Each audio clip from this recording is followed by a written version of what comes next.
Good evening and welcome to our Zoom board meeting of the South Orange County Community College District Board of Trustees. This is our 6th virtual board meeting using the Zoom webinar meeting platform. Please be advised that everyone participating via this Zoom webinar has been muted. Trustees TJ Prendergast, Tim Jamal, James Wright, David Lang, Barbara J., Marcia Milchiker, Terry Rydell, and student trustee Ethan Manafi have been designated as panelists. All attendees are able to view the meeting and may be unmuted when asked to speak. Panelists may also communicate via the chat feature with Vice Chancellor Gable, who is the host of the meeting. I would now like to turn the meeting over to Trustee Prendergast, who will call the meeting to order. Thank you. At this time, we have the invocation led by myself, followed by the Pledge of Allegiance, led by Trustee Rydell.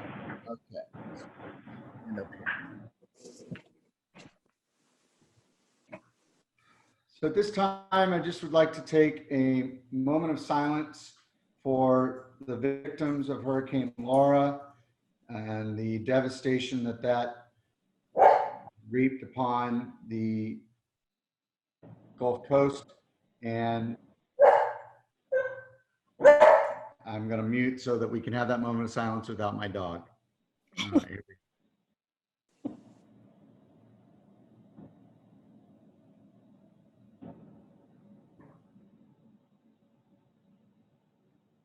Okay, Trustee Rydell, Pledge of Allegiance, please.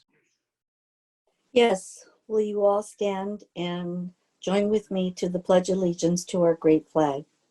I pledge allegiance to the flag of the United States of America and to the republic for which it stands, one nation, under God, indivisible, with justice for all.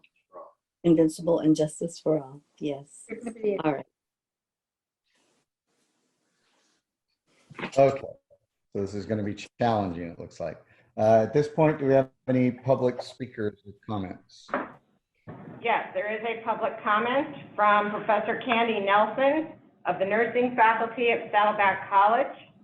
Dear members of the Board of Trustees, I'm writing in support of the agreement between the Regents of the University of California and South Orange County Community College District COVID-19 acknowledgement for on-site students. Part of our job, yours and mine, is to assist students in meeting the successful attainment of their educational objectives. For nursing students, this includes a specific number of clinical hours required by the Board of Registered Nursing. They cannot be successful without these hours. For our nursing students, not meeting clinical hours is a possible crisis for the families that each of these students represent. If they do not graduate this December and have to continue in spring, their grants and scholarships will not be extended into the new year. They will still have loans that have to be paid off and rents, mortgages, and utility bills that are due. Not graduating means not working as an RN this spring. We've heard stories of nurses, especially in poorer metropolitan areas, who have come down with COVID. Predominantly, these nurses did not have the proper personal protective equipment, PPE, to keep them safe, and they were working under extreme conditions. We have not experienced these conditions in Orange County. None of the hospitals in our area have had any difficulty supplying their nurses with proper PPE, and our COVID numbers continue to decline. UCI has placed limitations and restrictions on our students this semester, which make it impossible for them to contract COVID. Our students are not allowed on COVID units. They cannot enter a COVID room, nor can they be scheduled in any area where COVID patients are bedded. In fact, UCI is not allowing our students to take care of any isolation patients, regardless of the diagnosis, this entire semester. With these kinds of limitations imposed on our students' clinical experience, it is unreasonable to think that they would be in jeopardy of being exposed to COVID. They will not be anywhere near a COVID patient. Looking at a risk-benefit assessment and the science of COVID transmission, the risk of one of our students contracting COVID at UCI this semester is nil. while the potential benefits to these students and their families is enormous. Students are worried sick that your decision tonight will deny them the opportunity to begin their final clinical experience at UCI. And I do not know if I can face them if this is the result.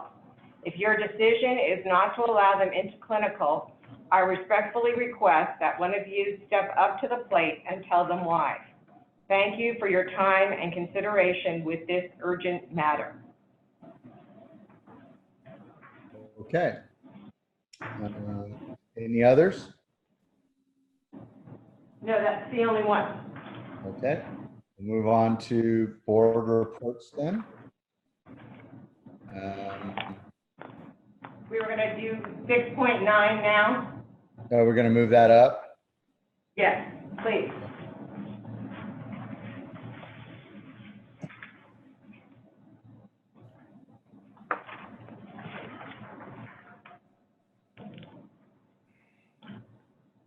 Okay, so 6.9, Health Science Program Agreement between the Regents of UCI and Regents of the University of California and the South Orange County Community College District, an addendum to the Health Services Program Agreement, COVID-19 acknowledgement for on-site students. Is there a presentation on this, or are we just opening it up for motion? All right, I guess we'll just go ahead and do a motion and a second on the item. I move, so move. Second. We have a motion from Trustee Milchker and a second from, I'll second it. Or is that the student trustee? I seconded, but Student trustee, I think seconded, I think. yes, I think you did. Yeah, thanks. Okay. So, with that, I'll open it up to discussion. I make her the motion has the right to first speak. So, Marcia. Yeah, I just have a suggestion. I wonder if they would take a one sentence added to their addendum. And I'm trying to see where I wanted this sentence added. It was into the addendum to the health science agreement. And it would be just the second last sentence, And what I wanted to add was unless the action at the medical center was grossly negligent or willful, unless the action at the university medical center was grossly negligent or willful. Do you think they would agree to add that sentence to the addendum? It's just saying that, well, you know what it's saying, I already said it, that it's, if it's willful or grossly negligent, then they would be liable, but if not, we would agree with the agreement. Does anyone know if they would agree to that sentence? Well, the way I understand it, unless there's someone here from UCI to say yes to that, it's not a back and forth negotiation at this point based on the timeline of when the students need to start their clinicals. So if we were to draw this out, we wouldn't get them in time to graduate this semester. So, And there is a line in there that says that allege or contend that as a result of negligent conduct by the university. so that's already in there. Where is it? Where is it in there? I didn't see it. I'm sorry. It's in the very large paragraph. What page? Oh, I see it now. I see it now. In addition to the section indemnification of the agreement, affiliate hereby agrees to defend and indemnify university from all claims or filings in court otherwise that allege or contend that as a result of negligent conduct by the university and its medical center. So I see they do add the negligent in there. I guess I didn't see that. It doesn't say willful though, but that would. Okay. Okay, Trustee Jamal? Yes. So I had three questions. one of which is related to public comment, and I appreciate public comment very much. If there's no risk for our students to contract COVID, why is UCI doing this? The only information that we received from them was they made a decision in their own health science area that they did not want to take on any additional risk. And they see this as preventing them and then still offer clinicals to us. So they saw this as a way of making sure that they added no additional risk for engaging in clinical placements with us this semester. And this is impacting all 4 of the Orange County districts. It's not just. Wasn't this agreement initially done between one of the Orange County districts and UCI first? Trustee Milchker, you need to be recognized. Okay, sorry. Okay. There's others in front. Yeah. Okay, so somehow they're being advised, or they've come to the conclusion there's risk for them. So that's why they have an attorney specifically for their health sciences area. So then I have 2 more questions. What's the position of the district on this issue and the position of Saddleback College? So who would you like to have go first? Why don't you go first as the chancellor? Okay. I am very sympathetic to the circumstance with the students, but my job is to protect the district as a whole. And this opens us up to potential liability with no means of covering us with insurance, because this is excluded from our insurance coverage. So while it's very difficult for me to say this because I'm all about students first, I find it very hard to support this request because of the potential risk. Have you come? All of the legal bills, everything would be strictly from the college's, from the district's own reserve. Okay. Have you come to that conclusion based on advice and counsel, how have you come to this decision? Have you talked to, our counsel? About this? Yes. Yes, and Randy is he stayed on for this item specifically if you had questions you wanted to address to him. Well, I guess while I'm on then I want to hear from Saddleback College, but Randy, what is your counsel on this? This is a tricky one, because by them, what UCI is basically doing is saying if a student sues us for things that happen negligently, then the district will indemnify and defend us for any lawsuit brought by the students. The district has waivers for the students to participate in the program, but there are some concerns about whether that covers the lawsuit against UCI versus a lawsuit against the district. And then there's also been a question raised about if somebody in their family or somebody they reside with or somebody contracts it from the student, is there a potential risk of litigation? This is uncharted waters for everybody. So I don't think I can give you an absolute answer, because we're still trying to figure out what's going to happen. I think the risk is relatively low, if not very low. I think that in order for there to be a risk, the student would have to show that they actually contracted it from UCI, that it was there and not because they were at home, because they were at a bar, because they were at a restaurant, because they were peacefully protesting, because anywhere else, that they contracted it specifically from UCI. They would have to show that the UCI acted irresponsible in their protocols, and then the student would have to show that the student acted properly in their protocols.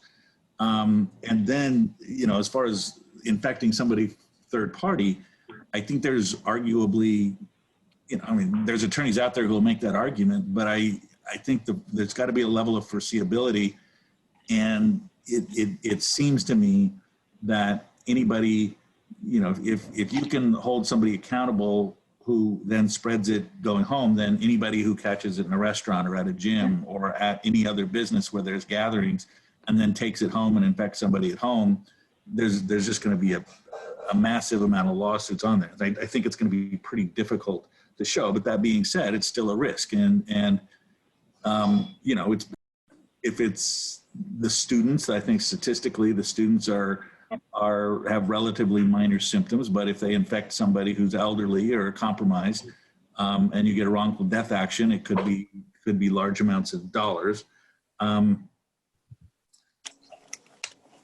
think the risk is low, but the potential consequences are high, and there's a lot of factors going in. So is there anything, just to follow up on that, is there anything in the current governor's executive orders that precludes our students in any way from doing this?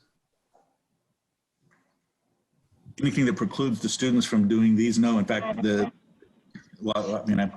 think the governor and the chancellor are encouraging education of students, and especially in the critical areas like nursing and. So if it got to a point where this, even though it's unlikely scenario, where somehow we're held responsible or liable, we could point to the executive order from the governor of the state of California, who has ultimate authority, saying that this is permissible and allowed and encouraged. Right? Yeah, and the local Department of Health officials have opened it up. There's a lot of folks. Okay. All right. Thank you. Dr. Stern? So thank you for inviting me to speak to this. I do so as president of Saddleback, but also as a former medical malpractice litigator. So this is kind of my field in terms of risk management and assessment. I stand in favor of adopting this proposal. This is, as the chancellor said, about risk-benefit analysis. I just come out a little bit differently, and where I land on that analysis is a little bit differently. So let me explain. First, on the benefit side, we have 12 students in their fourth semester who will not be able to graduate, as you heard from my faculty colleague, if we do not allow them to go to this clinical site. We have worked diligently, Assistant Dean Oliveri has worked diligently to clear other spaces to move out first semester students so that we could make these slots available for fourth semester students so they would be able to finish this semester. We are desperate for clinical spots. There's no other place we can send these students. They're all taken. These students will not be able to finish this term and graduate on schedule. They will be held over an additional term. Beyond that, there is some concern that we could lose the spots at UCI as a result. And beyond that, we are so short of clinical spots going forward that if these students have to be carried forward to winter, it is likely that in winter and spring, we would have more students who wouldn't graduate from spring semester because we would not be able to catch up. We would not find the clinical spots available for them. So we're potentially impacting a lot of students. There's also an additional 6 students who would be attending their first semester rotations in mental health at UCI, as well as the 12 in their fourth semester. So a total of 18 students. So here's what I did for you. I did a little risk analysis to identify what is the actual risk that something could go wrong. Because I disagree with my faculty colleague that the risk is 0, but the risk is very small. So what I did was I looked at 18 students over not a 2-week period, which is what our statistic for Orange County gives us at 80 over 100,000, but multiplied that by 7 because there are 14 weeks remaining in the rest of the semester. For each student, if a student became sick, we know that the transmission rate is almost 1. That is, a person will infect 0.9 people if they get infected. And finally, the risk of that other person dying currently stands at about 0.6%. So the result of all this is that the risk of a contact of one of the nurses dying after contracting COVID, one of our nursing students dying, is about, as you can see, 1 in 2,000, a very, very low risk. Now, why is that important and why is that the only risk that I'm considering? Because the students are signing waivers. So the student, him or herself, would not, under the waiver, unless they fight the waiver, have a right to sue us if they suffered from COVID or, heaven forbid, their estate sued us for death. It's really the contact of the student that can't sign waivers. We can't get them to sign off their liability. But again, as Randy said, the odds of being able to go forward with a lawsuit and show that the contact got COVID from the nursing student who got it, not just at the hospital, but because of the negligence of the hospital, all the hospital has to do at that point is show the protocol that it's been following, show the CDC guidelines, show the AHA guidelines to prove that they've done everything right, so that this came about, unfortunately and tragically, as a result of an accident and somebody becoming infected, just as they could at the grocery store or on the beach, not because of the negligence. So I view this as a very low risk, and the only risks that are really significant to us are for wrongful death actions. As I've shown you, the risk of a wrongful death action by a contact is 1 in 2,000.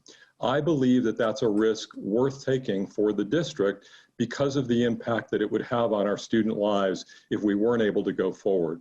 That said, I want you to know I think this is a deplorable agreement. I think it is unfair to ask us to sign this, to completely transfer over all of the giant UC's liability to our little district. But I see us not having a choice in doing this, and I fear that we might lose spots and impact our students with extreme negativity if we don't adopt it.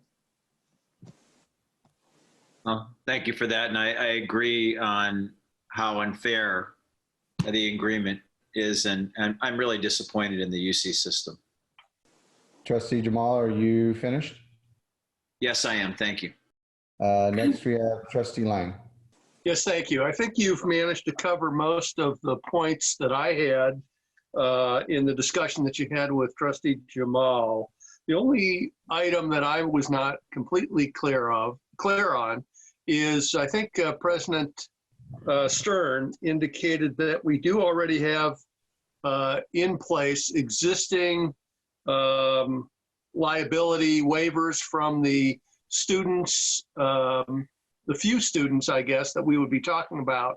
And I guess my question is are those waivers sufficient, or do we need any additional language in there given the unique circumstances that we have now in order to try and at least get us the best possible protection that we might enjoy, given, again, the deplorable behavior on the part of UC for, having executed this or having suggested that we need to sign this agreement.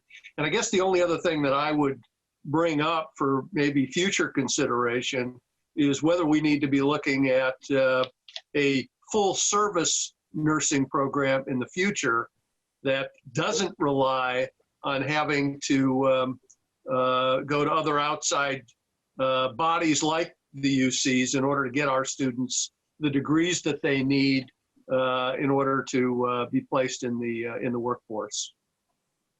Trustee Lange, can I take the second question first?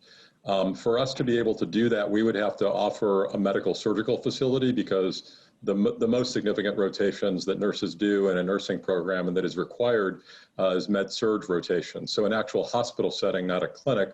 So we would literally have to be in the hospital business and open a medical center. Moreover, there are specialty rotations that are required for licensure, including things like pediatrics and public health and mental health. So we would also have to be delivering all of those. I fear that we are always going to be dependent on our important clinical partners to deliver those clinical spots to nurses. And of course, the most important of those is right around our corner in Mission Hospital, with whom we have a wonderful, wonderful relationship, but we do have to depend on others. For your first question, I'm going to pitch it to Randy to talk a little bit about the waiver that he's working on. We do not yet have the waiver that I speak of that would allow the nursing students to waive their liability against UCI or us if they were to catch COVID while on that rotation. We have a waiver from students in case they were to catch COVID while doing hands-on labs on our campus. But Randy has advised us to get some additional waiver language in a second waiver, and I believe he's working on that. Randy? Sure. Thank you. Thank you, Dr. Stern. Yeah, so, and waivers are a little bit tricky, waivers of liability, because the law requires that in order for somebody basically waive their rights to sue, It has to be with full knowledge and a complete understanding of what the risks are, and then they're giving up their right to sue. But on the other hand, the courts tend to look unfavorably on waivers that are not voluntarily given up. And so if there's an argument that if something is coerced or there's undue influence or pressure to sign it, then the waiver may not be valid at all. So we're in a situation where they have to be as informed as possible of what the rights are. But if there's arguments that if it's their only option, if they have to have the class, that they sign the waiver, they may not, then it may not be valid. So there's got to be a balance between. Now, there's also an issue about assuming the risk. And I think having something in place that identifies all the potential issues, that identifies the potential risks involved not only to the individual student, but advises the student of the need to be cognizant of their interactions with people with compromised immunity or with pre-existing conditions, then all of that information, and they acknowledge and they still take on that, then I think it reduces the risk. But I'm not sure there's going to be a way to eliminate the risk without being an argument going either way. I think the idea is to minimize it as much as possible, and we're working to try to do that. But anybody can sue anybody and find an attorney to sue, and so whether these are good arguments, so they'd have to go through the whole process we just talked about to even establish liability, and then come in and establish that these waivers aren't valid. And that's a long, complicated legal process. And I think the risk is low on that.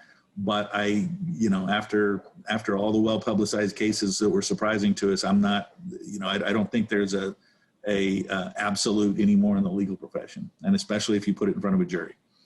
Okay, Trustee Lang, are you good? All right. Yes, I'm done. Student Trustee Mafi. I also agree that I think this request is very unfair and selfish.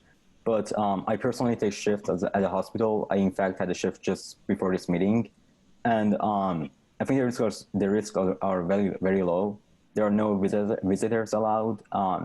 Students not even go in the COVID-19 floors. But if a patient is like suspected of COVID-19, you cannot like go even near them, or even any isolation rooms that they don't have COVID, they just have like simple cold or flu. You cannot go even near them. Students, I think like the public comment said, they are provided PPE. So I think the risk is very low, but the risk of actually like jeopardizing a student's career and educational path are very high. So I think this is kind of an unfair request, but I think to support our students and their educational path, we have to accept it. Okay, thank you. Trustee Rydell. Yes, I just wanted to share for any board member who has still a bit of doubt. I would just like to verbally state that, or ask a question, why is the Saddleback Nursing Program the stellar program in California for community colleges? And we know that our nursing program has helped put Saddleback on the map. And the reason for that is that we graduate stellar students. And why do we have stellar students? We have them because we have implemented best practices. Best practices have been determined by science. So all of our curriculum is at the top, absolutely at the top of practice. And we're talking about seniors who have gone now in their fourth semester, who have been taught and taught and taught. And what's most important, they have implemented more than the first semester student, the practice of using PPEs. They know what to do. They know when to ask questions. And by the time they get to fourth semester, they truly understand the importance of critical thinking. For me, it's a combination of critical thinking, common sense, and nursing practice. And take those three It doesn't totally negate that point. What did President Stern say? 0.6 or 0.06%. But if you have those, yeah, if you have those three, you tower over best practice. You tower over it. And I really think we need to look at the benefits versus a could be consequence.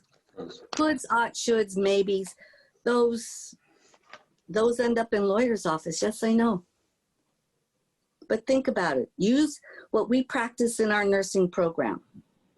Use critical thinking, use common sense, and the best practice. We can make that decision on just those three words. And by the way, I think all of us need to know that Coast District has already signed the contract. And what President Stern said, it is paramount that we do not lose more places. We have to have hospitals because that's what it is. That's who we are. We already know going in that we are going to be subject to disease. I can't tell, well, I can tell you the wonderful experiences that I've had in isolation rooms. That's our practice. We care for everyone. All right, thank you. I just want to kind of throw in my 2 cents here. As a teacher, it's tough for me to know that, we're talking about going back into the classroom at the K through 12 as of yesterday, as early as September 10th. And my father is an epidemiologist. I met with him this weekend, and his knowledge is very helpful in me understanding this, in that this virus is not as transmittable as other viruses. It is actually fairly difficult to transmit. However, that transmission rate increases with the amount of time that you spend with someone who has it. And as a teacher, knowing that I'm about to step into a situation where I'm in an enclosed environment for up to 40 minutes with not even close to the level of PPE that's going to be provided for these students, and knowing that how hospital rotations work and this, that, and the other, their contact level is going to be 0 to none from what we're being explained on how the program works. And student trustee Montefiore was very helpful information, as well as the public speakers. So I understand the chancellor's reservations. I understand anyone's reservations of opening up a blank checkbook to a potential lawsuit with no help from an insurance company or any of that aspect. But I do believe that we would be on the right side of the issue if we take into the account what the benefit is for the students over the potential, very minimal potential financial risk to the district. That's just my take. Does anybody else have anything? Trustee Melchiker. Yeah, forgot about me. The chancellor and I were at the Orange County Community College Legislative Task Force meeting when Chancellor West Finning from Coast Community College District brought in this document from UCI and shared it with the task force members, because all of us have nursing programs.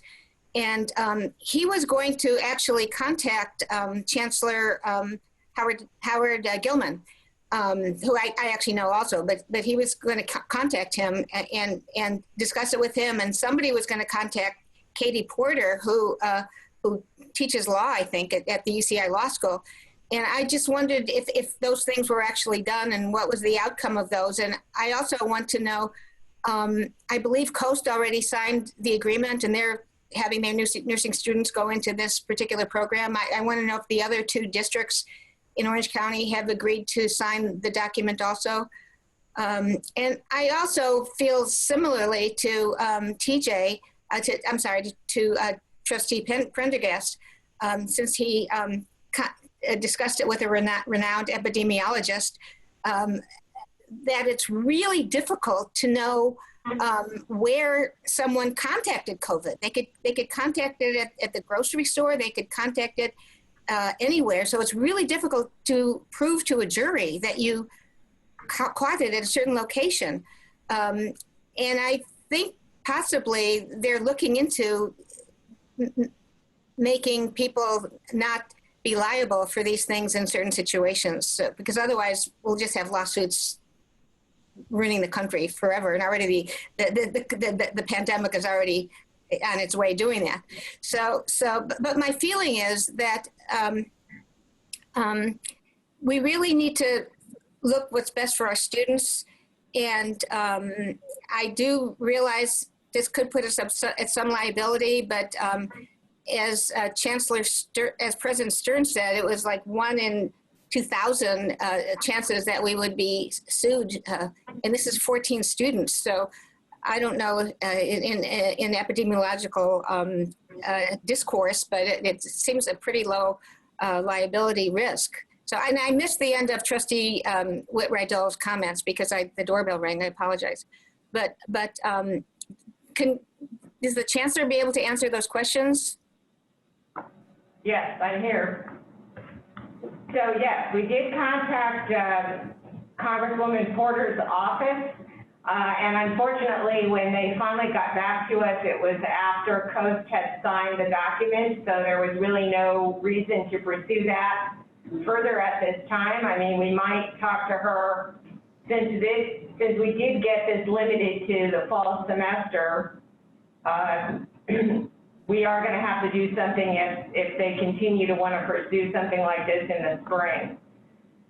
Regarding contacting Chancellor Gilman, actually I convened a meeting with the 4 districts, and we revised the language and went over it a number of times until the 4 districts agreed on what they wanted to submit to Chancellor Gilman. But at that point, we were really running out of time for the Coast districts because they had classes starting on Monday and they were preparing to do their clinical rotation. So I did email Chancellor Gilman the revised language, and in the middle of that negotiations, the Coast district continued to have their own negotiations with UCI, and while we did get some concessions, like adding the limitation to the fall semester, we were not successful at having the language about the third-party liability removed from the document, which is, of course, the key to the document and the part that is the most concerning in terms of our own liability. Thank you. Thank you. Well, I was just going to add that neither North Orange County Community College District nor Rancho Santiago Community College District has signed this agreement yet. They are going to be taking an action to their board, just like we are doing tonight, because they,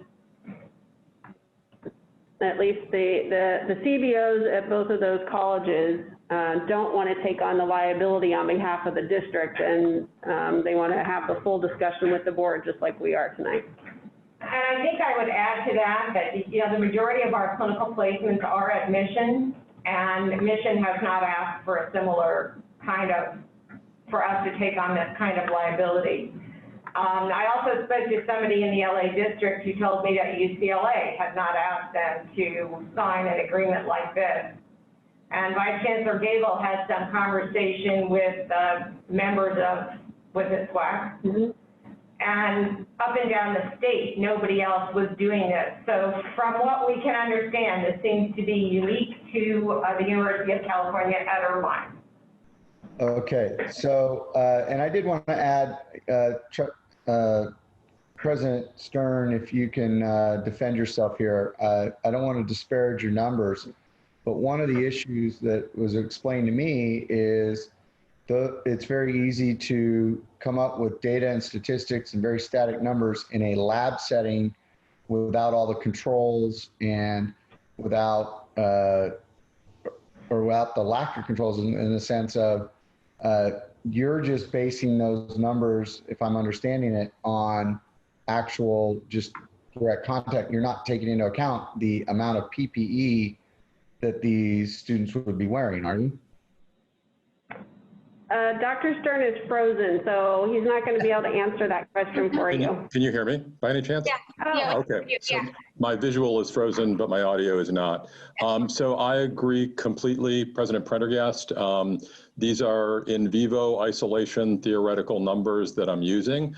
I would say that the PPE that would be used by our nursing students lessens the risk than relative to what any of us would use with a plain surgical mask walking through the grocery store. Moreover, as you heard from my faculty colleague, these nursing students will not actually be handling patients who are sick with COVID or who are in isolation. So their risk is much more comparable to what any of us would experience in public rather than anything higher than that for being in a hospital. Thank you for clarifying that.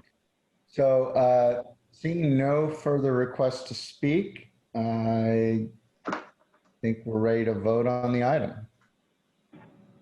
Trustee Day. Trustee Jamal. Aye. Trustee Lang. Aye. Trustee Milchiker. Aye. Trustee Prendergast. Aye. Trustee Whitwright-Bell. Aye. Trustee Wright. Aye. Student Trustee Monacy. Aye. So I think we need some clarification because the item didn't have a recommendation. So it was a request to accept or reject. Based on your comments and the vote, I believe the direction is for you that you wish us to accept the agreement. Yes. Yeah. So is that the motion? Was the maker of the motion. Yeah, Trustee Milchiker. Yes, I agree. Yes, Yes. I agree. That was the intent of the board. Student Trustee Monafi, is that what your understanding was when you seconded? Yes. Okay. Then I believe we cleared. Okay, thank you. All right. Thank you very much.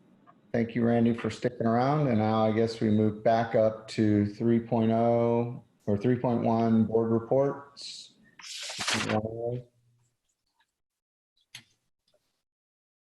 And I'm going to go just in order of the participant list. So Trustee Jay. Okay.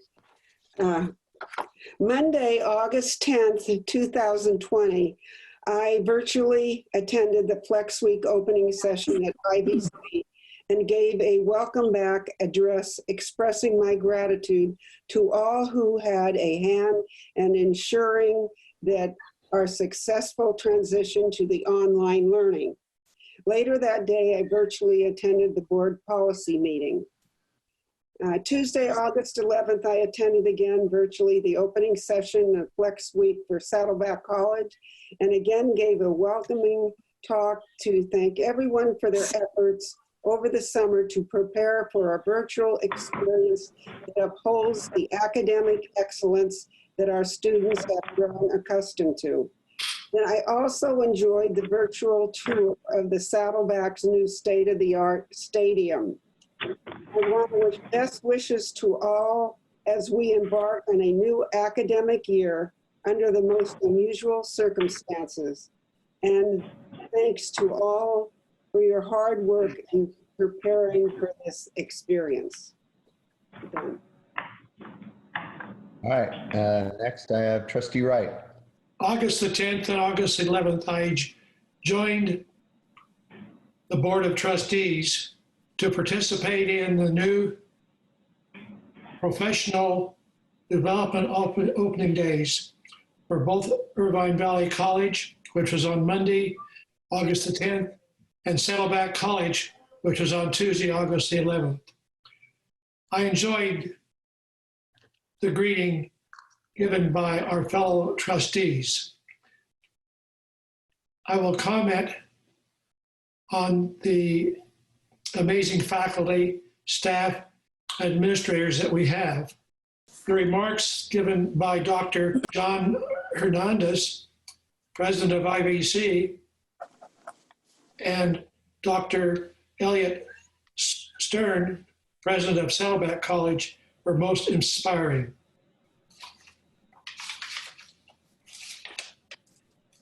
In closing, I want to applaud the written reports of our chancellor, Dr. Kathleen Burke, president of Irvine Valley College, Dr. John Hernandez, president of Saddleback College, Dr. Elliot Stern, and the CSCA president, Scott Ferguson Green. Their remarks were great. Thank you. Okay, Trustee Milchker. Okay, I attended 2 Zoom IVC at Irvine Valley College Health and Wellness Center lunches, primarily for Irvine Valley College students. First one was with Dr. Michelle Mascarello, and then with the nurse practitioner, Laura Dietz. We had a brilliant high-level discussion about SARS-CoV-2, and I just want to let everyone know that it's more important than ever for all of you to get your flu shots now. I also attended the Saddleback College President Stern's campus-wide town hall meeting, and the Saddleback College Arts at Home 3 live performances moderated by Acting Dean Scott Farthing. First one was teaching ceramics with ceramics professor Laura Haight. They lend students pottery wheels and they instruct them online, and this was amazing to see. Then another one, Changing Women's Fashions with costume and makeup designer Kate Berg. And the third one, The Art of Radio, with faculty and radio coordinator Melody Burkwell-Torrey. And links to these performances can be seen on the Saddleback College Arts page, where you can find the Saddleback College Virtual Vaudeville Competition, a chance to win scholarships with your vaudeville performance. I want to thank Matt Brodette for his top-tier assistance taping board members. Welcome for the Online Professional Development Week for both colleges. Presidents Dr. Hernandez and Dr. Stern were welcoming and supportive of their professors and staff during these unprecedented times. Many of these meetings from Professional Development Week were recorded, and they can be found on our SharePoint on the web. At the Orange County Community College Legislative Task Force meeting, we requested that our DC legislative staff work on supporting our brilliant international students. Our timing was perfect, and we prevailed. And we also discussed reopening guidelines that we're going to go over again today. And Saddleback College is loaning Chromebooks to students and offering free student bus passes for students. And that was the work of the student government at Saddleback College. So we are really offering wonderful resources for all of our students at both of our colleges, and I'm very proud of them. Thank you. Trustee Rydell. Yes, I also attended the 2 professional development opening days by the presidents. It was very informative. I like to welcome the new and the old. It was very nice to see President Hernandez on Monday and then Dr. Stern on Tuesday. A lot of dynamic ideas. I also attended 3 Zoom meetings or webinars through the Community College League. And I attended one on Title IX, which I'm not going to go into. It was just interesting of a few new items that are attached now to Title IX, anyone who's interested. The second one I really enjoyed, and I want to tell you everyone one thing that I want everyone to know about. It had to do with legal and our legislature and how the state is going to fund the UC systems and the state colleges and the community colleges. And the fight is between all of us is for the funds. Now, we want to, as a community college, we want to use number of students attending and the hours attending, because as you well know, many of our students are part-timers. Now, the state colleges and the universities, they are really pushing for FTEs. So that's a concept I want all faculty to remember and administrators, that we really have to get to our legislative representatives to let them know how we want to be funded. And the last one was this past week. And what we're going to have presented tonight is what they presented on diversity, equity, and inclusion. So everyone is addressing this. So that's it. Thank you. Trustee Jamal. Yes, well, first I want to welcome to our district and to the IVC family, Dr. Hernandez. It's good to see you here. I think you're going to be a fantastic addition to our district, and look forward to eventually seeing you in person, which hopefully will happen in early 2021, the way it looks. So I also attended the opening sessions, which were excellent. Very enthusiastic about the start of the semester. And I just want to say, how really proud I am of the district, faculty, the staff, administration, not just in responding to COVID, which was a Herculean effort, but in our tone and our actions during this time. There's a lot of racial unrest, both locally and nationally, and I really appreciate the fact that our district, this board, the two colleges, the faculty, the staff, we've stayed focused on our mission, and I think I've done so extremely well. I'm always proud to be part of the district, but even prouder over the last few months. Thank you. Trustee Lang. Yes, thank you. I also just wanted to say that I very much enjoyed the opening sessions at both colleges. My congratulations to the college presidents on a fine job in kicking off the new school year. Again, welcome to Dr. Hernandez. Again, I also believe you're going to be a great addition to Irvine Valley College. And just want to wish everybody the best of success under difficult circumstances. Thank you. All right, thank you. I guess it's my turn. I guess Trustee Jamal kind of stole some of my thunder here, but I too wanted to congratulate Dr. Hernandez for joining the Saddleback IVC South Orange County Community College District family. We're all a big family.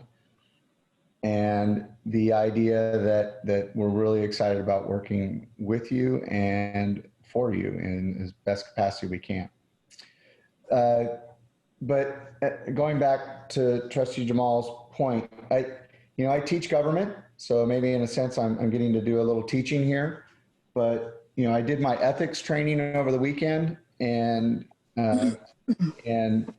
nothing like waiting till the last minute because it's due today. But I was struck by something as I was doing that, and I also just happened to be teaching the preamble to the Constitution to my students. And both of those events happen to coincide with how proud I am of this board and of this district of upholding ethics and their oath of office.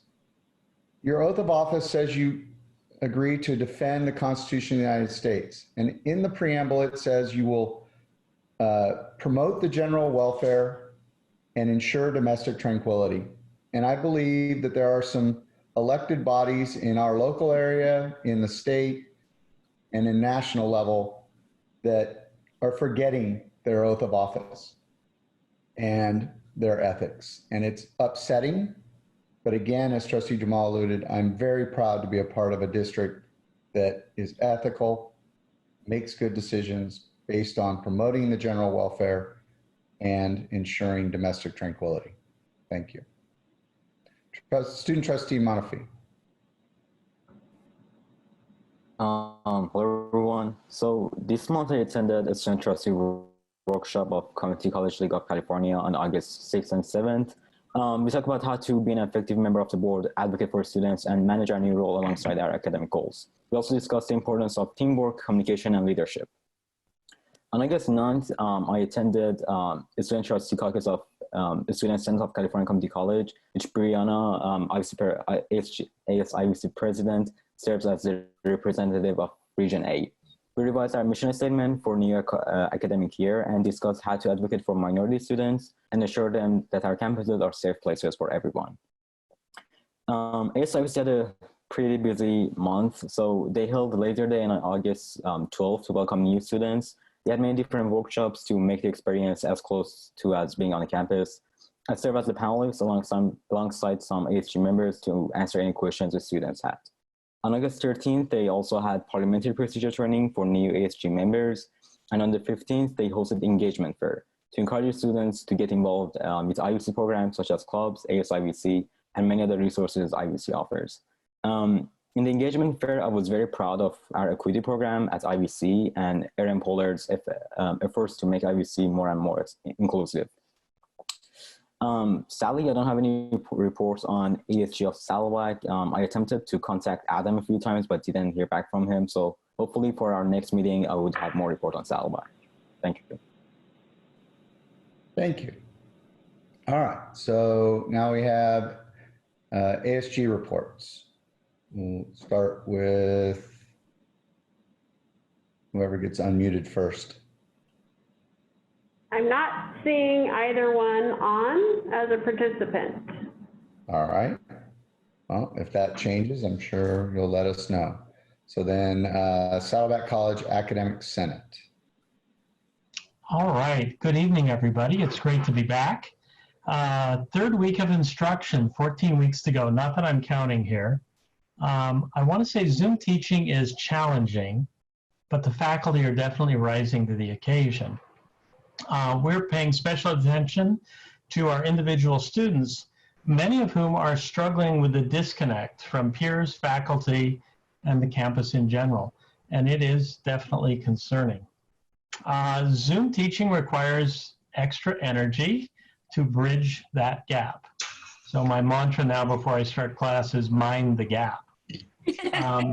Today I taught 3 lab classes remotely, 9 hours of Zoom, frequent flips between the face camera and the desktop cameras, and I'd like to tell you it's going well.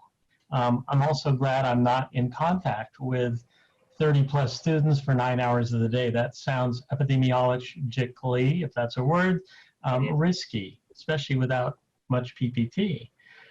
So tomorrow I lecture 102 students for 3 hours, and I have to tell you, Zoom makes that a wonderful circus. I know all of our faculty have moved into a new realm of teaching, and I have intense respect for their efforts and their hard work. I also want to thank the administration, classified employees, and especially our campus IT, who have supported students and faculty so well. I'm also very thankful for our Board of Trustees and administration for keeping the campus closed right now, keeping us safe. I think of that vote by the Orange County Board of Education as just a complete disconnect from what's actually happening out there. So I'm thankful that our board, our administration, our chancellor, our presidents are aware of what's going on. Many of our faculty have multiple health elements. They're older and they're high risk, and that's students too. I had one former student pass away this summer at age 31 years old from COVID. So it's not just the old faculty at risk. So the Senate had their first full meeting last Wednesday. I think we're off to a great start, organizing committees, approving curriculum, and moving forward in our new business as usual. I do want to say I'm optimistic for a very good year where we excel beyond Zoom, quarantine, social isolation, and the weirdness that is 2020. We might even have an unanticipated renaissance in our academic performance and a stronger college. I anticipate that. Thank you. Thank you. Next is Irvine Valley College Academic Senate. Yes, thank you very much. IVC also, thank you everyone for all your hard work, and that it was great to witness the conversation at the beginning of the meeting and how thoughtful the board and all our administrators are being about our fine students.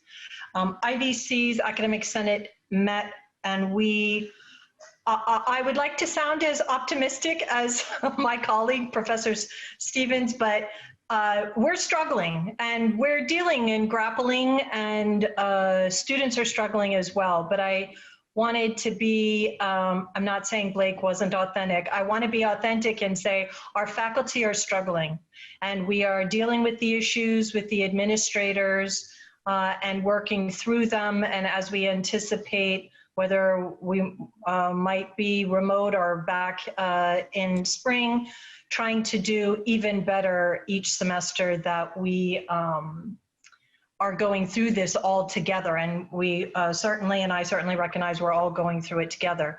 But there are pain points, and you should hear that. And we're working hard to remedy them. And some of the pain points are with our faculty who are struggling, and I wanted you to hear that as well. I'm going to vibe in the few minutes that I have off of some of the things that have been said so far. So Blake mentioned bridging, and there was a mention of the preamble of the Constitution. And I would ask the board and anybody listening to consider the words of an academic at UC Berkeley. His name is John A. Powell. He leads the Berkeley Othering and Belonging Institute. And he has this idea and this concept that Berkeley is promoting called bridging, engaging people outside of our own familiar group, including with those who hold opposing political views. And I don't frequently speak personally, but I want to encourage everyone to see how our district is doing in terms of engaging opposing views, so that we don't ever risk not listening and perhaps devolving into uncivil conversation. And our students need to understand how to do that, and we need to show them and role model. And that is all I have to say. Thank you for listening. Thank you. Next, we have Faculty Association. Thank you. I would just like to briefly echo something that June just said. I want to point out that many people who have not taught have the misperception that somehow teaching online remotely from home is easier than face-to-face instruction in the classroom. And I'd like to point out, as someone who has never taught online before, that it's actually much more time-consuming and much more demanding, and requires a much greater investment of energy and time in order to motivate your students when you are not standing within 20 feet of them. And so it is actually quite a bit more work, and many of us who are exposed to online instruction for the first time are discovering that something we knew intellectually but had never experienced before. So many of our faculty members are having to work much harder than they ever anticipated in order to guarantee their students' success. We are underway with instruction, and on behalf of the Faculty Association, I would like to thank the Vice Chancellor of Human Resources, Vizcachill, and President Stern and Hernandez, who, with the support of the board, worked with the Faculty Association to establish safe educational conditions for students, which also turn out to be safe working conditions for faculty. And it's been very obvious through this process that they have put first and foremost of the members of our district and its community when developing and anticipating what happens during fall. I'd also like to just remind the board that this is the last year of the faculty contract, and we will soon be beginning negotiations to establish a new faculty contract to cover the 2021 through 2024 period. And the faculty sunshine proposal, through which we expose to the public what we are interested in negotiating, will be coming to the board for publication at the October Board of Trustees meeting. So we're ready to begin the next round of negotiations, even though it seems like the last one just ended. Thank you very much. Okay. Irvine Valley College Classified Senate. Good evening. So since our last board meeting, the IBC Classified Senate met on August 14th, where we introduced our new college president, Dr. John Hernandez, to our IBC Classified. So welcome to Irvine Valley College, Dr. Hernandez. We're very happy to have you join us, and we look forward to working with you. On August 11th, we held our Caring Campus Convocation. The meeting and presentation was a result of a culmination of a year-long coaching session program with more than 65 of our classified on campus, administered by the Institute for Evidence-Based Change. The Caring Campus program helps increase student retention and success in community colleges by creating and cultivating caring campus environments through the inclusion of all staff and student success efforts. Our faculty, our classified professionals, administration, supervisors are all present at this meeting and attended, and we have begun the formation of an internal ad hoc committee where our classified are invited to participate and move forward with college-wide general commitments and activities to be completed by June 30th of 2021 and continue in the years beyond. Some of the commitments that we've identified are visual recognition for when we are back on campus, but we do have a t-shirt that those who have participated have received, and they're wearing them proudly as they're on calls with the students this semester. We also have completed name tags that we'll receive when we return back to campus. We're also working on some virtual items, including a FAQ sheet and campus directory that will help our colleagues share and better understand all of our campus services to assist our students with answers and an effective warm handoff between our students and our campus departments. This year, we are working on some professional development learning lunches, such as remote working technology training, a year-long online training program that kicked off today with Franklin Covey, with leadership and soft skills training. And thank you so much to our college administration and to those departments on our campus that are helping us with learning lunches throughout the year. And we have more than 30 of our classified staff and professionals involved with campus committees and task forces across the college and district-wide. Okay, thank you very much. Next we have Saddleback College Classified Senate.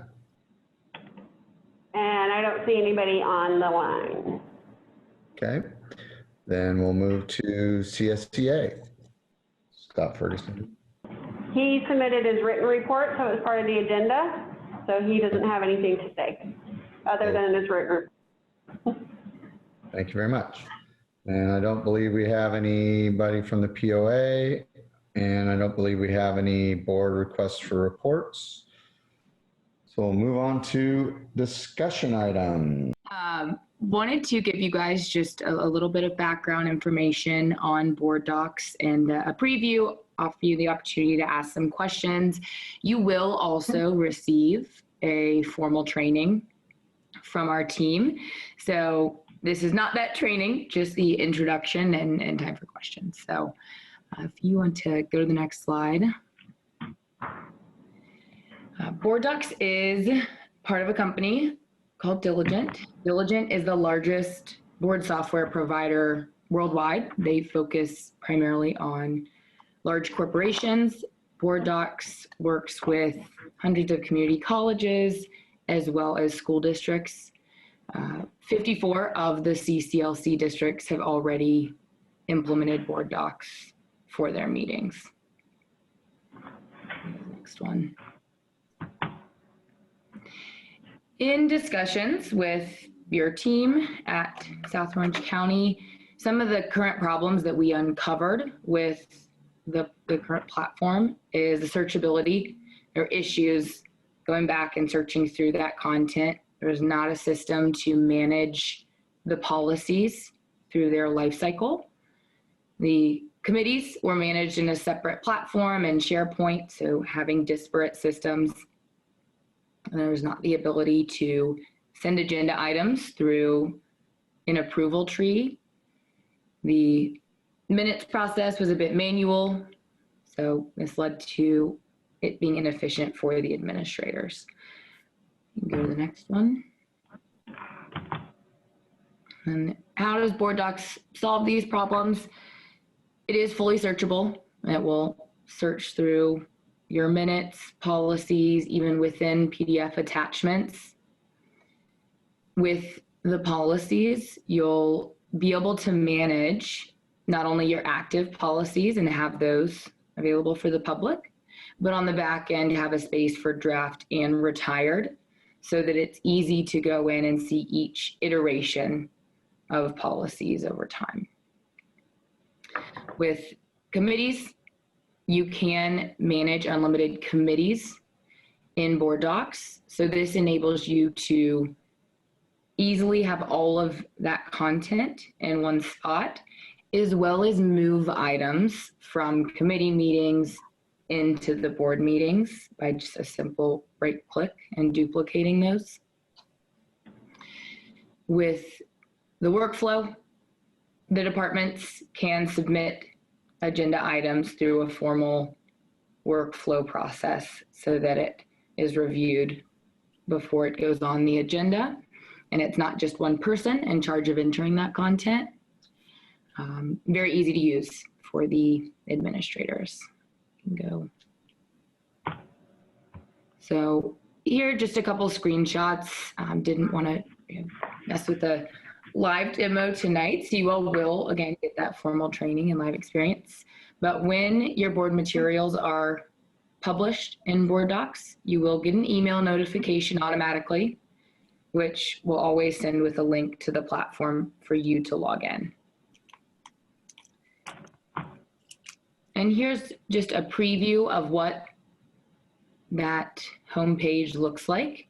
You would have your own branding, you would see your upcoming meetings, and if you're a part of various committees, those would populate based on your permissions.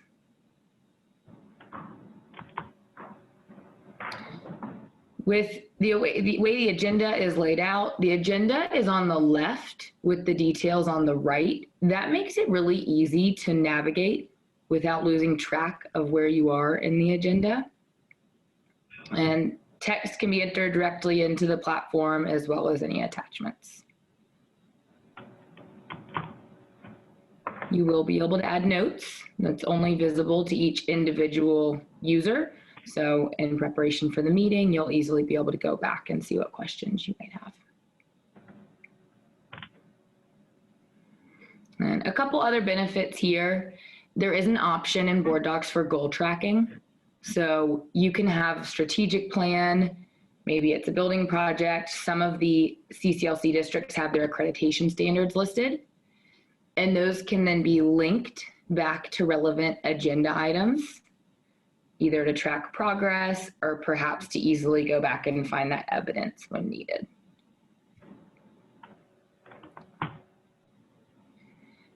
The searchability, as I've already mentioned, it is fully searchable. The added benefit that you receive upon logging in is you can actually search through all of our clients' public-facing information.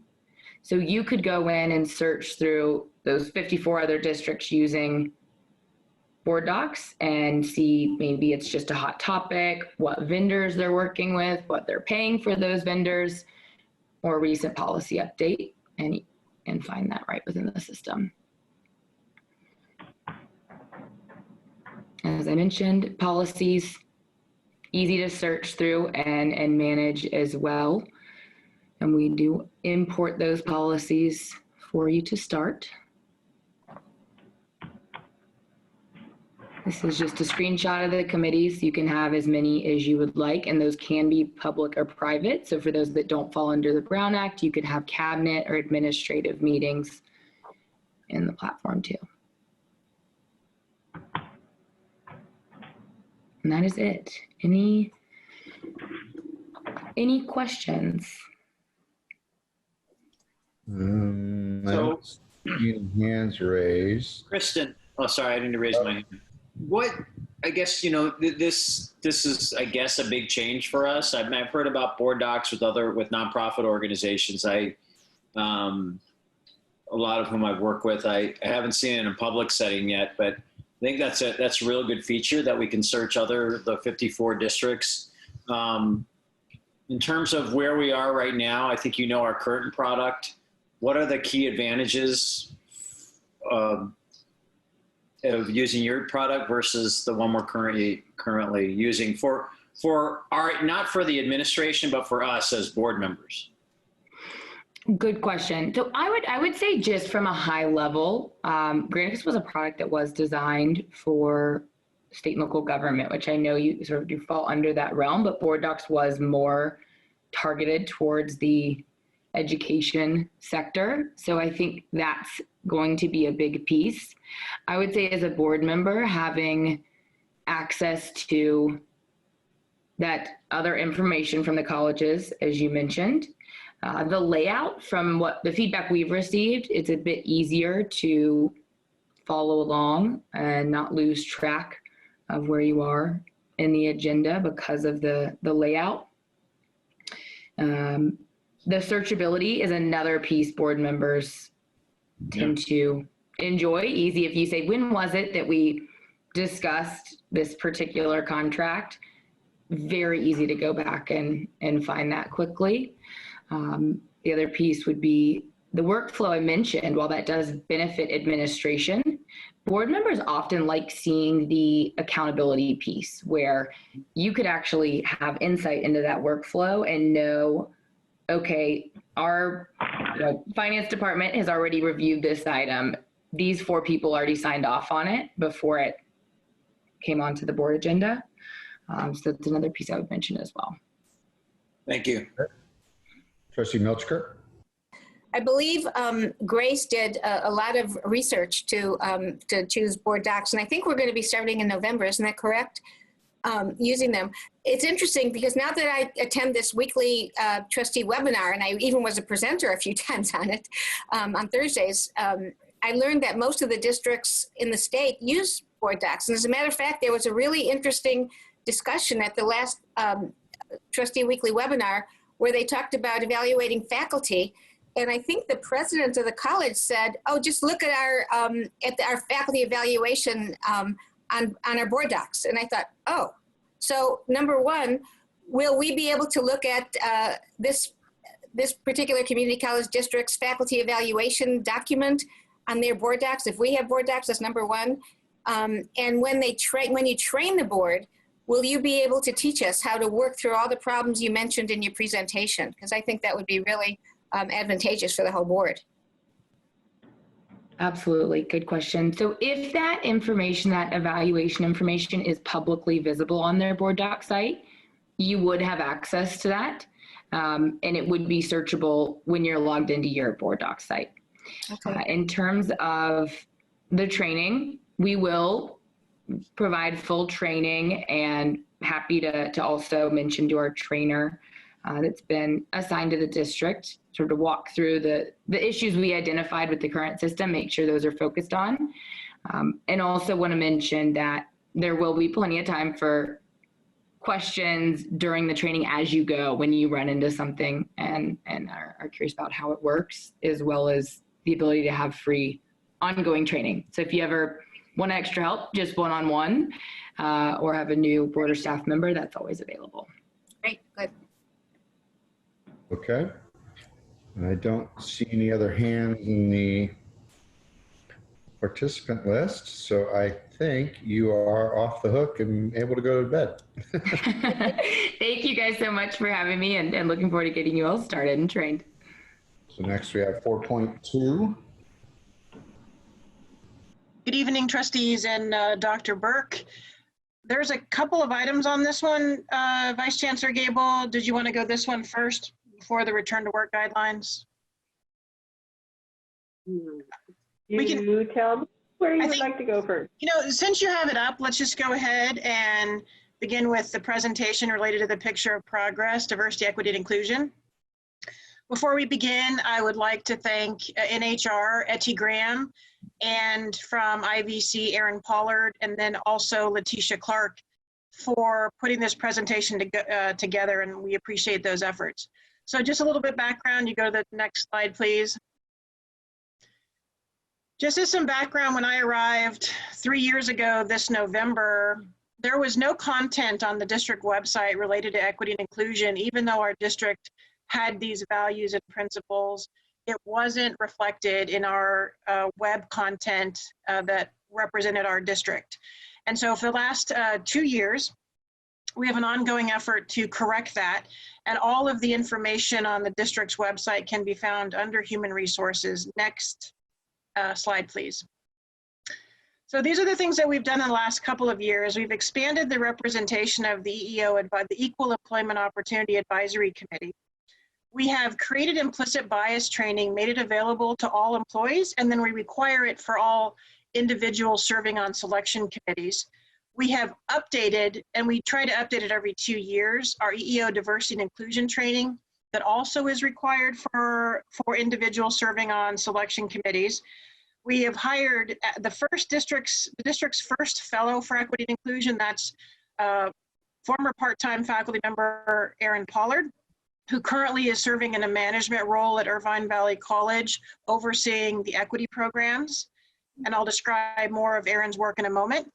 We did the newly created SOCCD Diversity, Equity, and Inclusion webpage, and then we launched the First Name campaign. Next slide, please.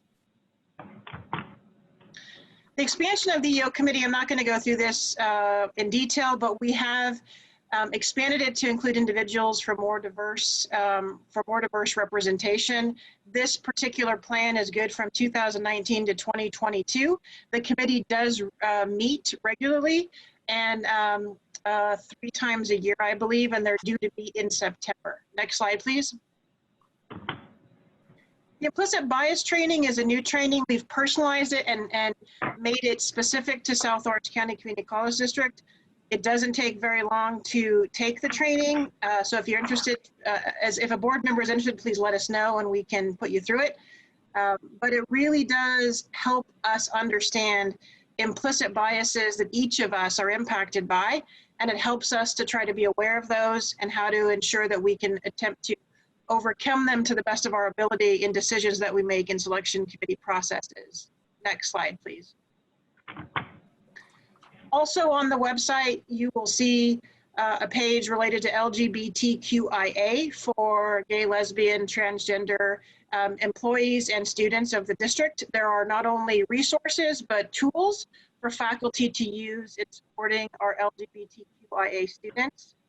It also lists all the places on both campuses where there are all gender restrooms for individuals that wanted to use a single-use restroom. It also helps you understand how to be an ally of the LGBTQIA community, and additional resources are available on that page as well. Next slide, please. So this is our new fellow from the district, Erin Pollard, and she's currently serving as the manager of equity programs, interim manager of equity programs at IVC. We brought Erin on a couple of years ago to help us with the content for the webpage, and she's done an excellent job. So if you go to the next slide, we'll show you where you can find this information. So this is a picture of the district website under Human Resources. So you go to the district website, you click on Human Resources, and you'll see on the left-hand side at the bottom, thank you, is Diversity, Equity, and Inclusion. And when you click on that, it'll bring you to all of the information on that particular site, and it talks about resources and tools and all the information that we've added related to equity and inclusion. Next slide, please.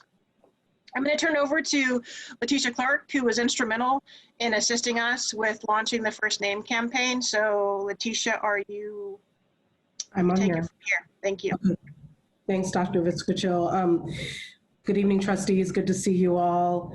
Happy to take over this part of the presentation, mainly because when Dr. Vizcachil brought this to my attention, she had a desire to really make this program appealing, and palatable for students and employees to understand, because the premise behind it really just cements the commitment of inclusion and equity and welcoming students and employees to the campuses and ensuring that they feel very welcome. And so she wanted this campaign to look great, look very inclusive. So we took a lot of time in designing posters, decals, and some other social media promotion.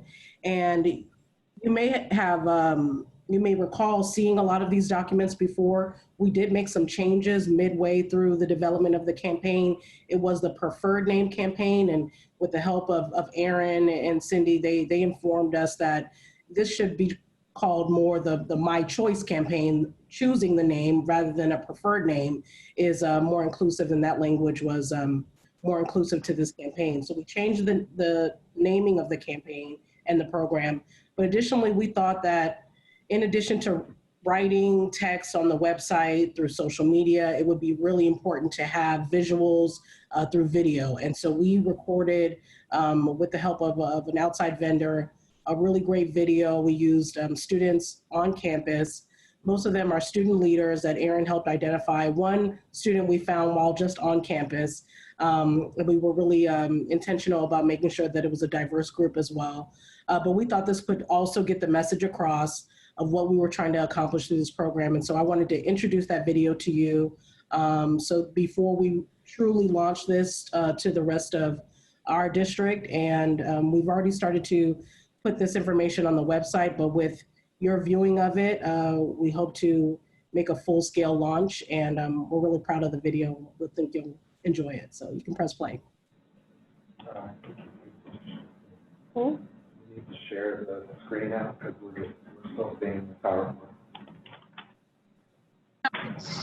It should come up on the slide. It should load on the slide. I don't see it loading for some reason. No, is it? Just pick no, don't one to the left. There you go. Yep.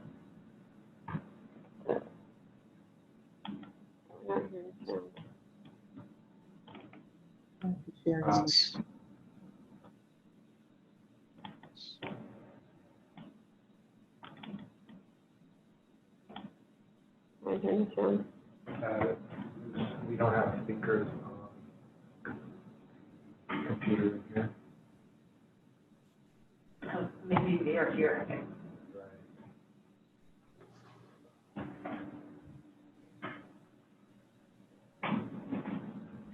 So it looks like we're missing the audio for the video. Yeah. What we can do possibly is, it is now available on YouTube. We can send the link to all the trustees so that you can view it. We'd love some feedback, but we will think you'll enjoy it once you're able to hear the sound in conjunction with the video.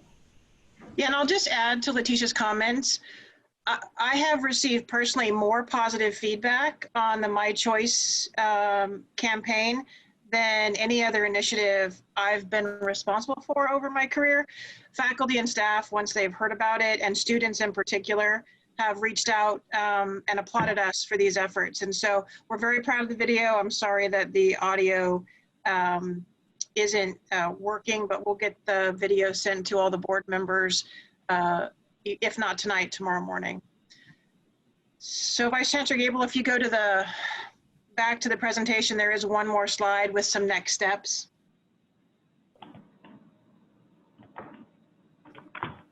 So where are we going to go from here? We need to add racial justice resources and tools to the diversity and inclusion site. So that's what Aaron Pollard will help us work on next. There needs to be an integration of personal pronoun options. And I want to point out that Board President Prendergast, you'll see his pronouns featured on his video, he, him, his, and you'll see it on some of our email addresses. So we are going to, sometime in the near future, launch the pronoun options for students and employees. We'll create a communication for new hires and current employees to help them understand the district's equity and inclusion efforts. And then we also need to transition our data storage and reports to include what the state of California is requiring, the non-binary gender option, and that will align with SB 179. I think that's the end of this presentation. This is the final slide that we included for information that you could not only get from the district's website, but each of the colleges who also have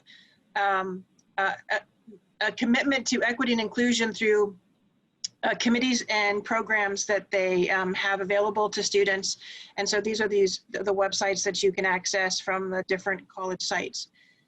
And before we go to the next presentation, I would like to see if there are any board member questions or comments related to the update.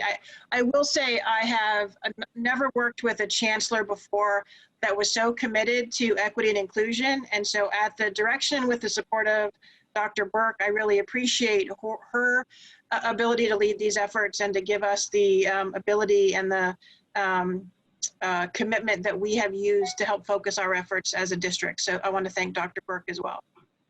Okay, looks like Trustee Jamal.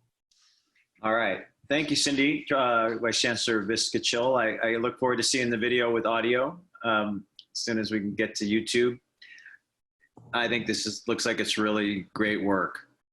I had a couple questions. One probably you can't answer, but one you might is what are we doing, or what's the, what's happening statewide to develop the pipeline of future employees of community colleges? Because it seems to me that's an area that should be of great focus in terms of advancements in DEI. So I'm talking about pipeline of staff, pipeline of faculty, pipeline of administrators to, pursue a career in either academia or administration or classified staff. So great question, Trustee Jamal. If I were to put these in priority order, the critical effort is really diversifying the faculty, and that has been the commitment of the statewide academic senate.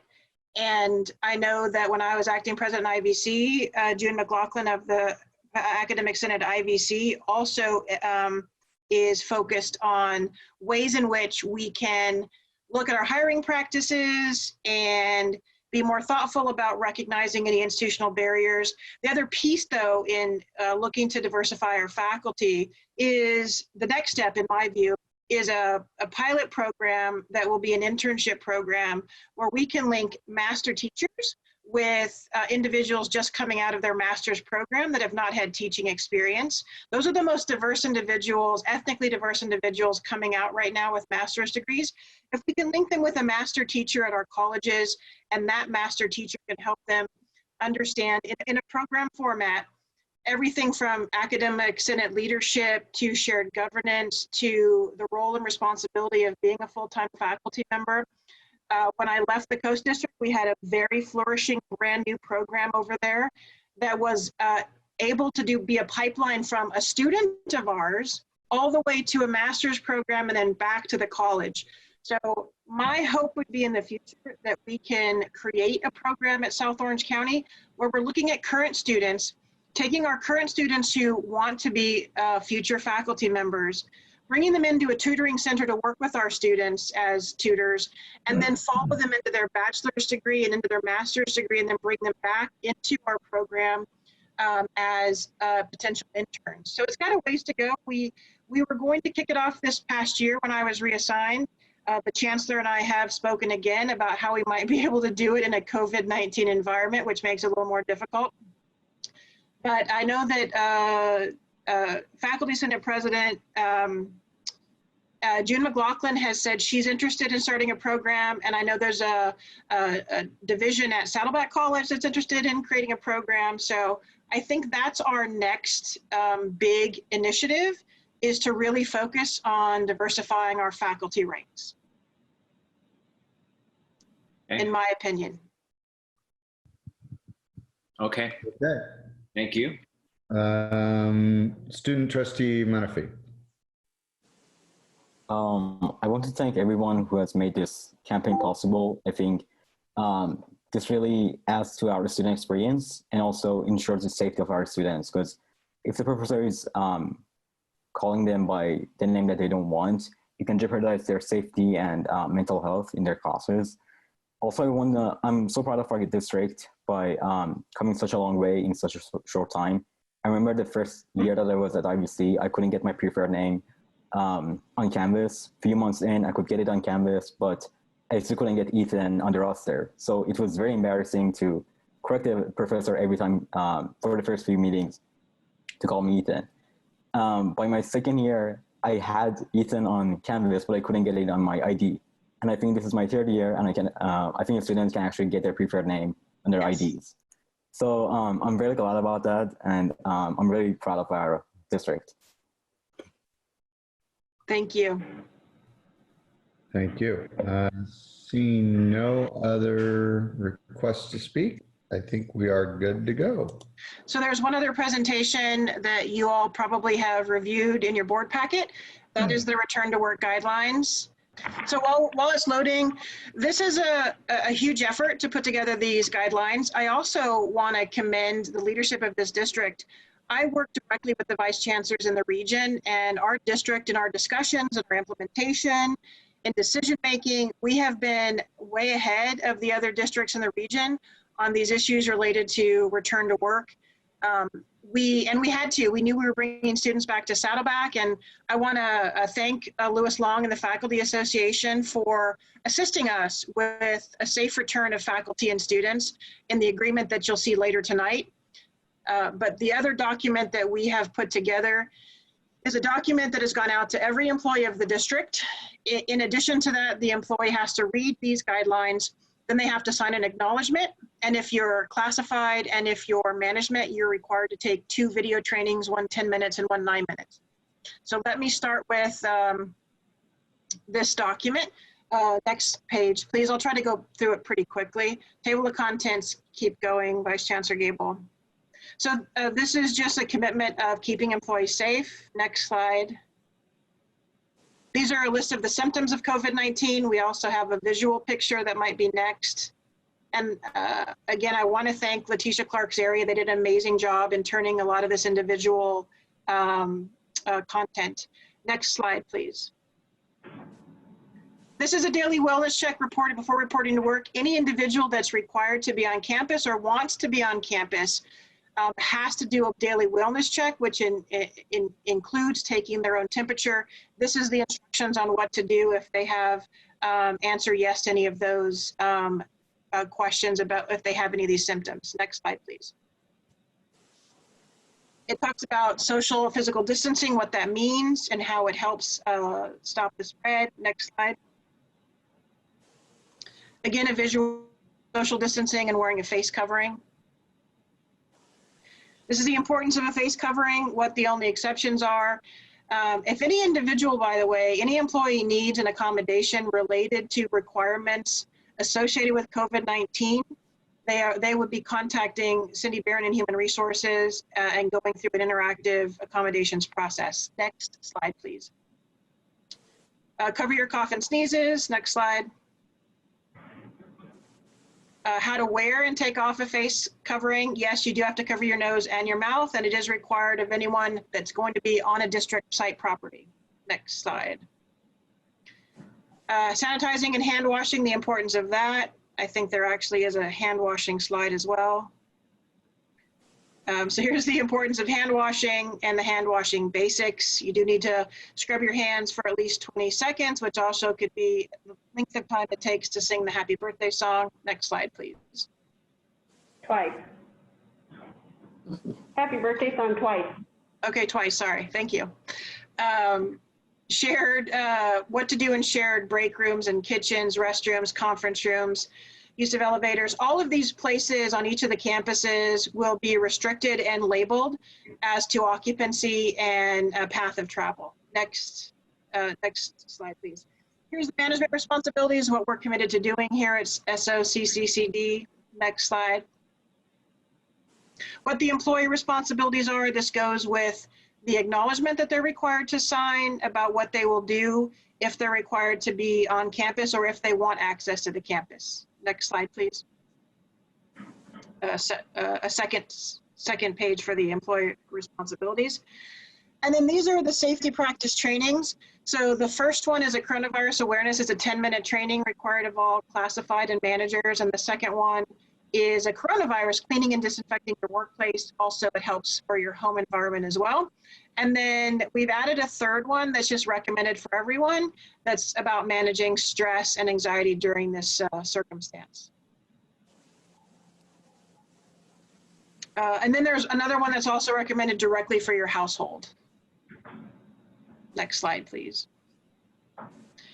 Could you go back to the one before that? I'm sorry. Okay, no, it hasn't come up yet. Thanks. Next slide, sorry. This is the mental, emotional well-being and support. If you need assistance, we do have an EAP program that employees can confidentially access. This gives them support to mental health or just questions about if they have questions related to issues with childcare, those kinds of things. Those are all resources to the EAP program that's all confidential for each of our employees. And then the final slide, please. And this is directly the contact information for our EAP program through ACI specialty benefits. So all of what's contained in that document was sent to all employees, and then they had to go into Workday if they are required to be on campus or want to be on campus, and then they are required to acknowledge that they will agree to those terms so that we can all help everyone else. And as members of our community, we all have a stake in keeping each other safe. And so these are the commitments that we've made. The unions have been on board with ensuring the safety of our community. And so it's been, though we're all in a new environment that we have not navigated before, I want to say that from the highest levels of administration at the campus level and the district level and union leadership, we have all worked very well together in support of ensuring a safe environment for our students and for our staff members. And so it truly is the work of everyone that these documents were created. And again, I want to thank Dr. Burke because the leadership in our district, others are following our lead. The other vice chancellors in the district are taking information that we're preparing and producing because they're a little bit behind in producing the same types of materials. And so we really are leading the county, and I think that we should be proud of those efforts. So that ends my report. Any questions from trustees on the second part of the presentation? Yes, I'd like to say something. Okay. When I read this, I was very, very impressed with how it was put together. And I was also, I know when I first started, that was a long time ago, but we had some perks, meaning the EAP, there were perks that had to do with legal, which I didn't even know about until the day before I retired. But all of us need to look at this. And I also wanted to validate it, that it's important to me in this time of our lives and with COVID and all the stress and the mental illness that people are experiencing. I wanted to see if what we bought or what we had was really true. And I called that number. It was, I think, 11 o'clock at night. And I called that number and it rang and rang forever. And I thought, oh, aha, it isn't a 24/7 hour service. And then bingo, some music came on and then a lady answered. So I just want to say to Chancellor Burke, I really appreciate that we find top quality institutions that can help us and that we have hired institutions that are there for us. And all of us need to take it, well, at least to look at what is available to us, if not to us, but to our families. So thank you. Trustee Lang. Yes, I wanted to thank Vice Chancellor Viscachill for her and her team's leadership on this project, and also for, just being recognized as a leader amongst all of the other community college districts for the work that we've done here. Good job. All right. And then no other requests to speak? Yes. Yes, is there a way that we can get a copy of this? Yes, absolutely. I can work with Letitia on getting you both the link to the video and then a link to the guide. Okay. No problem at all. I think it's a wonderful program. Mm-hmm. You've done a great work. Thank you, Trustee Wright. Okay. Trustees, just so you know, I already emailed you the link to the video. I'll follow up with an email to the return to work guideline. Thank you. All right, so with that, we'll move on to the consent calendar. And are there any polls? So I will make a motion to approve the consent calendar. Second. All right, we have a motion and a second, no polls. That'll be a first. I guess we'll go ahead and vote on the item. Trustee Gray. Yes, yes, aye. Trustee Jamal. Aye. Trustee Lang. Aye. Trustee Milchiker. Aye. Trustee Prendergast. Aye. Trustee Whit-Rydell. Aye. Trustee Wright. Aye. Student Trustee Menefee. Aye. All right, motion carries. Moving on to 6.1, renewal of CCAP agreement with Capstone Unified. Entertain a motion. Move approval. Second. Second, A motion from Trustee Lang and Give it to who was that? I think both Marcia and then Bobby, but it was very close. It was very close. Okay, Grace. All right, any discussion? Seeing no hands, go ahead and vote on the item. Trustee Gray. aye. Trustee Jamal. Aye. Trustee Lang. Aye. Trustee Milchiker. Aye. Trustee Prendergast. Aye. Trustee Whit-Rydell. Aye. Trustee Wright. Aye. Student Trustee Menefee. Aye. Okay, motion carries. Next, we have 6.2, same kind of agreement with Irvine Unified School District. So moved. Move approval. Second. Motion from Trustee Wright, second from Trustee Lang. Seeing no hands raised, we'll go ahead and vote on the item. Trustee Gray. Aye. Trustee Jamal. Aye. Trustee Lang. Aye. Trustee Milchiker. Aye. Trustee Prendergast. Aye.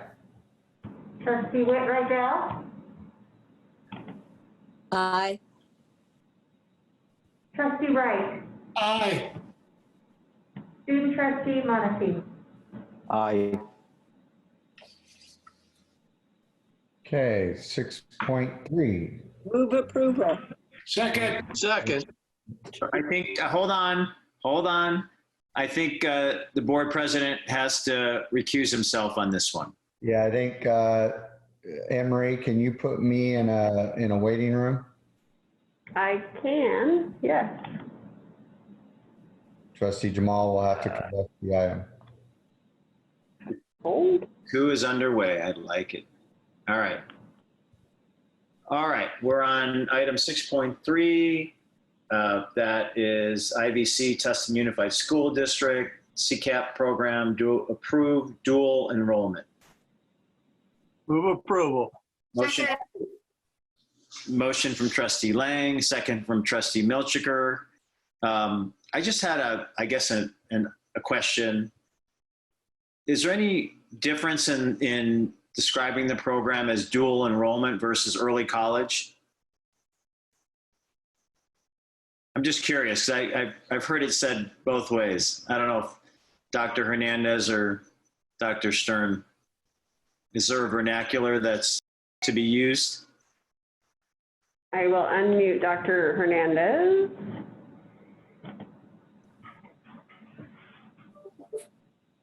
Thank you. I would say that the term that's being used is dual enrollment to describe the enrollment function there are some early college programs or early college initiatives that are part of dual enrollment. So in so many ways, it's used interchangeably, but I believe that the terminology that we've been using here in this district and in others that I've been familiar with is dual enrollment. Okay. I was just curious. I've been always wanted to ask that question the last year, so I appreciate that. All right, any questions on the item? All right, Grace, you want to call the roll? Trustee Gray. Aye. Trustee Jamal. Aye. Trustee Lang. Aye. Trustee Milton. Aye. Trustee Whitwright-Dell. Aye. Trustee Wright. Aye. Student trustee Menefee. Aye. All right, the item is agreed to unanimously with the student trustee I vote as well. Well, I don't know, should we bring him back? I just did. Man, that took a long time. I was hoping you forgot about me. Yeah, we had a lot to say about it. Yeah. All right, 6.4, Saddleback College Veterans Center Improvements Project. So moved. Grace, that's as good a guess as mine, Grace. I have no idea. I think I got Trustee Wright and Trustee Jay. Trustee Jay. All right. We're both. Seeing, oh, my participant list went away when you got rid of me. Okay, so seeing no request to speak, we'll go ahead and vote on the item. Trustee Gay. Aye. Trustee Jamal. Aye. Trustee Lang. Aye. Trustee Milton. Aye. Trustee Prendergast. Aye. Trustee Whitwright-Dell. Aye. Trustee Wright. Aye. Student trustee Menefee. Aye.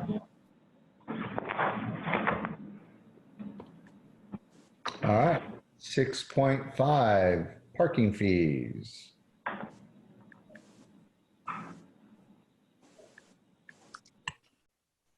Nobody wants to say it. Nobody wants to do it now? A motion from? So moved. I moved. Motion from second. Trustee Wright. Second from Trustee Milchiker. Okay. And I have a request to speak from student trustee Menefee. I just had a question. So will the students and the staff be refunded for the for any fees they paid for fall or summer? If you paid parking fees for fall, they would be refunded because this is the item for fall. Mhm. Thank you. Seeing no other requests, we'll go ahead and vote on the item. Trustee Gay. Aye. Trustee Jamal. Aye. Trustee Lang. Aye. Trustee Milchiker. Aye. Trustee Prendergast. Aye. Trustee Whitwright-Dell. Aye. Trustee Wright. Aye. Student trustee Menefee. Aye. Okay, motion carries.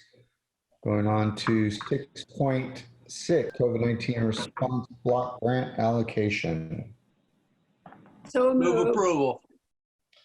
Think I got Trustee Jay and then Trustee Lang.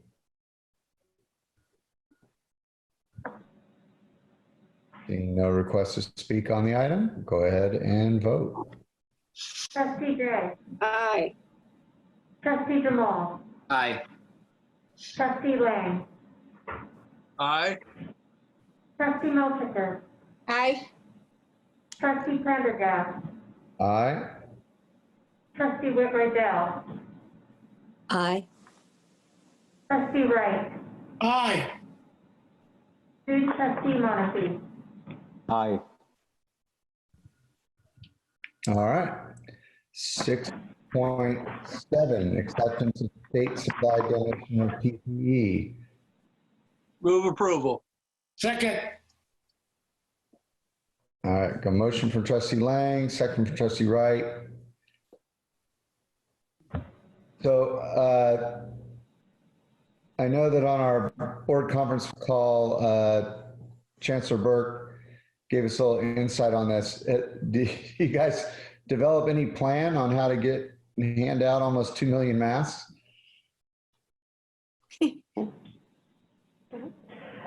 I know both of the colleges have already started some of the handing out of masks to both employees and students. Just this week, Saddleback had a drive-through for folks to pick up things. So yeah, I think we're continuing to work on that. Okay, I think I saw a hand up from Dr. Stern. I pulled it down quickly because Anne Marie almost completely gave the answer that I did. I can only add that we specifically, just in our first drive-through, without a lot of advance notice, we gave away 40,000 masks. Wow. So I definitely, and people, by the way, were so grateful to be getting a box of masks. I think for many of us who take it for granted that we can buy them at the drugstore or at Amazon, it's really no big deal. But when our students, particularly needy students, and our employees got a box of 50 masks, it meant a lot to them to receive that. So I'm confident that we will be able to put them in good hands. Just a quick follow-up, Elliot, do they have to be associated with our district either as a student or employee? Like we can give them to the community, right? We cannot, because that would be a gift of state funds. However, what we're doing, Trustee Jamal, is giving them very freely to our employees and to our students, knowing full well that they will likely share with others. And that means more masks getting out to the community, which means the faster we can get all back to business.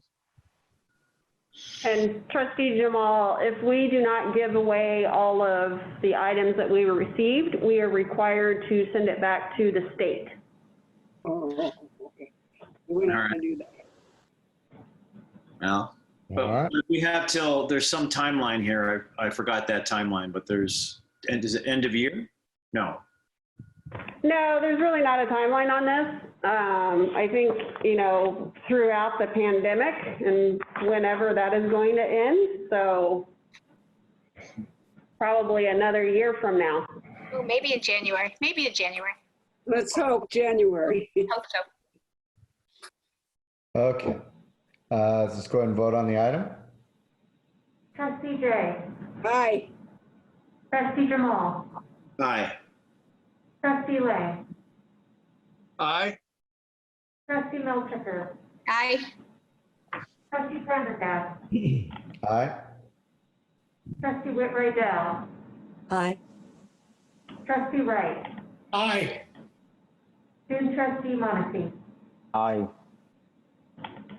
All right, next we have 6.8, board policy revision. We have a motion and a second. Move approval. We have a motion from Lang, second from trustee Rydell. Any requests to speak on this item?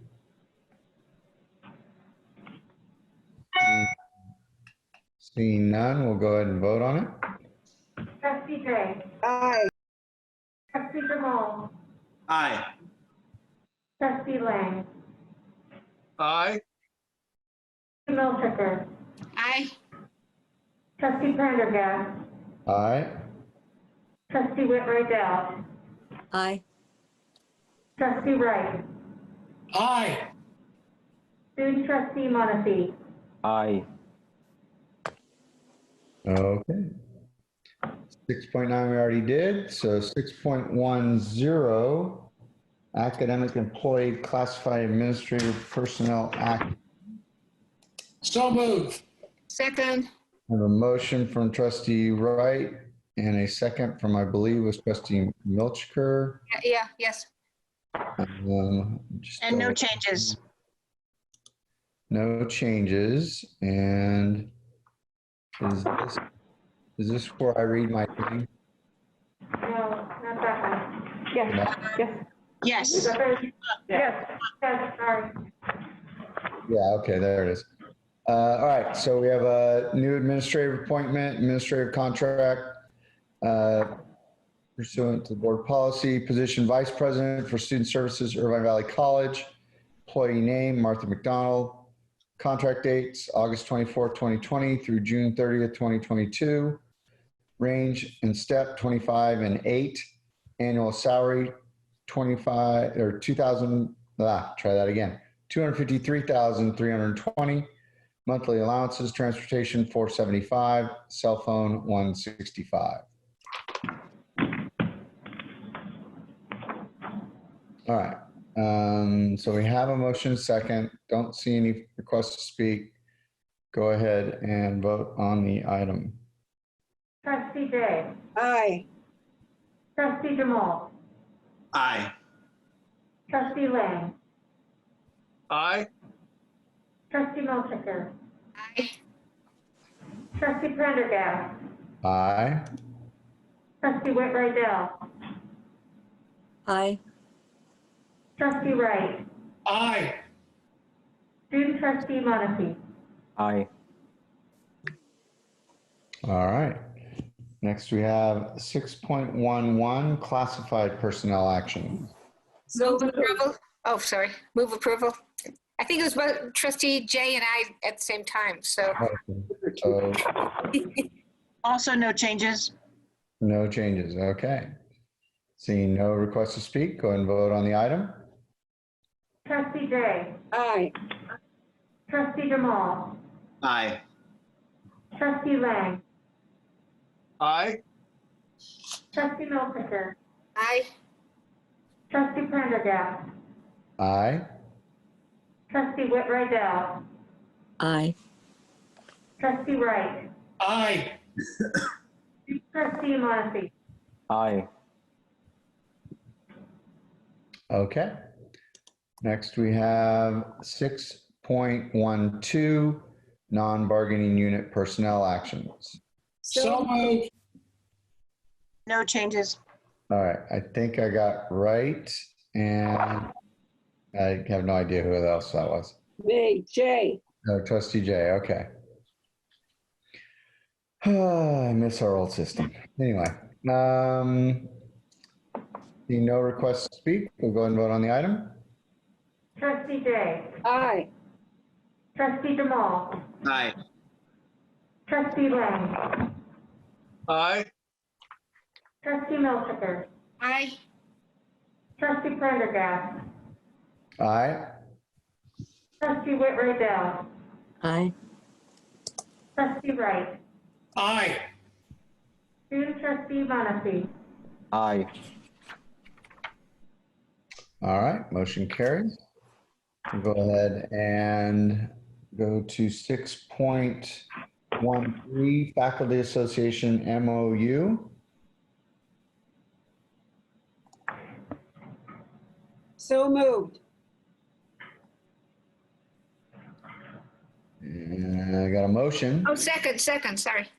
Second from Trustee Milchker. Okay. Seeing no hands raised in the participants list, we'll go ahead and vote on the item. Trustee Day. Aye. Trustee Jamal. Aye. Trustee Lang. Aye. Trustee Milchiker. Aye. Trustee Prendergast. Aye. Trustee Whitwright-Dell. Aye. Trustee Wright. Aye. Student Trustee Monacy. Aye. Okay. So with that, we'll go to 6.14, sabbatical leave revision. Move approval. Second. All right, motion from Trustee Lang and a second from who? Right, because we both Trustee said Wright. we both said at the same time. Right. Okay. No request to speak. We'll go ahead and vote on the item. Trustee Jay. Aye. Trustee Jamal. Aye. Trustee Lang. Aye. Trustee Milchiker. Aye. Trustee Prendergast. Aye. Trustee Whit-Rydell. Aye. Trustee Wright. Aye. Student Trustee Monteith. Aye. Okay. Last item in the sixes, sabbatical leave rescindment, 6.15. So Move moved. approval. Trustee Wright and Trustee Lang. I got that one. Seeing no request to speak, we'll vote on the item. Trustee Jay. Aye. Trustee Jamal. Aye. Thanks, bye. Lang. Aye. Trustee Milchiker. Aye. Trustee Prendergast. Aye. Trustee Whit-Rydell. Aye. Trustee Wright. Aye. Student Trustee Monteith. Aye. Okay. Now we're on reports. Get through these. Staff response to public comments. There were none. 7.2 facilities plan status report. Any questions on that? Don't see any. 7.3 CARES Act funding monthly summary. No questions on that. 7.4 COVID-19 response block grant monthly summary. Okay. 7.5 retiree OPEB trust fund. 7.6 basic aid report.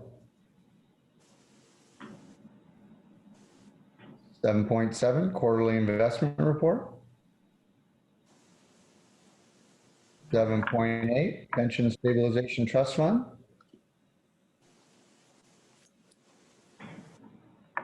All right.